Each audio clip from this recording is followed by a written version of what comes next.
میرے پاس پورے 3-4 گھنٹے تھے اور 3-4 گھنٹے میں رخسانہ کے ساتھ ہی گزارنا چاہتا تھا، اور یہاں سے باہر ہی ہم کراچی چلے جائیں گے۔ پھر میں نے اپنا فون نکالا، اپنے چھوٹے بھائی کاشف کو کہا۔ میں نے کہا کاشف، میں ذرا بینک کے کام میں بزی ہوں، تم 6 بجے ٹکٹیں کروا کے مجھے یہاں سے پک کر لینا، اور پھر امی کو بھی بتا دینا کہ میں گھر نہیں آ پاؤں گا، یہیں باہر سے ہی ہم کراچی چلے جائیں گے۔ پھر کاشف کہنے لگا بھائی سب خیریت تو ہے نا، کوئی ایمرجنسی تو نہیں ہے؟ میں نے کہا نہیں بس وہ ضروری کاغذات ہیں، وہ بڑی اماؤنٹ جمع کروائی ہے نا، اسی لیے کچھ لکھت پڑھت ہو رہی ہے۔ پھر وہ کہنے لگا چلیں ٹھیک ہے بھائی۔ اب میں فون بند کر کے کمفرٹیبل ہو کے بیٹھ گیا۔ میں نے کہا رخسانہ بتاؤ، سب سے پہلے تم نے کون سی جاب کی تھی اور تمہارے ساتھ کیا ہوا تھا؟ پھر وہ کہنے لگی پہلے تو میں جاب نہیں کرتی تھی، کیونکہ میرا شوہر ایک بینک مینیجر تھا، ہمارا گھر بہت اچھا چل رہا تھا، ہم لاہور میں رہتے تھے۔ پھر جب میرے شوہر پہ کرپشن کا الزام لگا، کافی عرصے ہم دونوں میاں بیوی گھر ہی بیٹھے رہے۔ بالآخر گھر پہ بیٹھ کے ہم تنگ ہو گئے تھے۔ ایک وقت ایسا بھی آیا کہ کھانے کو 1 روپیہ بھی نہیں بچا۔ پھر میں مجبور ہو گئی، میں نے اپنی ایک سہیلی کو بولا کہ مجھے ٹیچنگ کی جاب لگوا دو، کیونکہ وہ ایک اسکول میں ٹیچر تھی۔ پھر جب میں اس کے ساتھ اس کے اسکول گئی، وہاں کے پرنسپل نے میرا انٹرویو لیا، اور انٹرویو میں اس نے ڈائریکٹ ہی بول دیا کہ مجھے خوش رکھنا پڑے گا، جب ہی نوکری ملے گی، اور نوکری صرف 15,000 روپے ماہانہ کی تھی۔ میں نے اس پرنسپل کو بہت برا بھلا کہا۔ میں نے کہا تمہیں شرم نہیں آتی اس طرح کے کام کرتے ہوئے؟ اس پرنسپل نے مجھے دھکے دے کے اس اسکول سے نکال دیا تھا۔ پھر میں گھر آئی، میں نے اور بہت ساری جاب ڈھونڈی، کافی عرصہ مجھے جاب نہ ملے۔ بالآخر مجھے ایک اسٹیٹ ایجنسی پہ پی اے کی جاب مل گئی۔ وہ اسٹیٹ کا آنر تھا اور وہ بلڈر بھی تھا، اپنے گھر بنا کے بیچتا تھا۔ میرا کام یہ تھا کہ میں اس کی پی اے تھی، اور کبھی کبھی میں ٹیلی فون بھی اٹھا لیتی تھی، کلائنٹ کو کنونس کرتی تھی پلاٹ لینے کے لیے یا گھر لینے کے لیے۔ اس نوکری میں میری سیلری 30,000 روپے تھی۔ شروع کے 15 دن تو بہت اچھے چلے۔ پھر ایک دن اس آفس میں اور میرا سیٹ بیٹھے ہوئے تھے۔ اس آفس میں اس دن کوئی نہیں آیا تھا، سب چھٹی پہ تھے۔ پھر اس سیٹ نے مجھے بلایا، مجھے کہا کہ فلاں جگہ سیب رکھے ہوئے ہیں، وہ لے کے آؤ اور کاٹ کے مجھے کھلاؤ۔ میں گئی، وہ سیب کاٹ کے اس کے سامنے پلیٹ میں رکھ دیے۔ اس نے کہا پلیٹ میں نہیں، اپنے ہاتھوں سے کھلاؤ۔ پھر میں نے کہا سر یہ کیا کہہ رہے ہیں، آپ اپنے ہاتھوں سے کھا لینا۔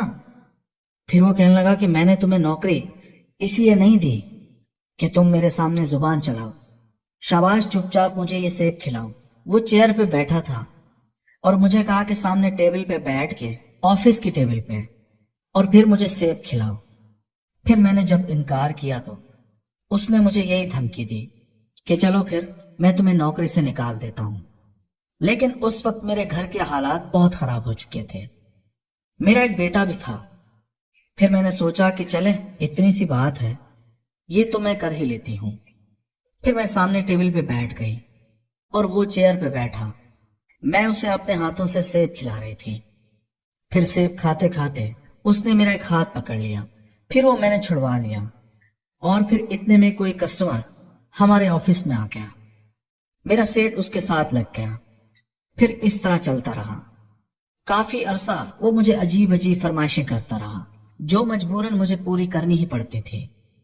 ایک دن تو اس نے حد ہی کر دی، مجھے ایک فارم ہاؤس پہ لے گیا اس سائٹ کا وزٹ کروانے کے لیے۔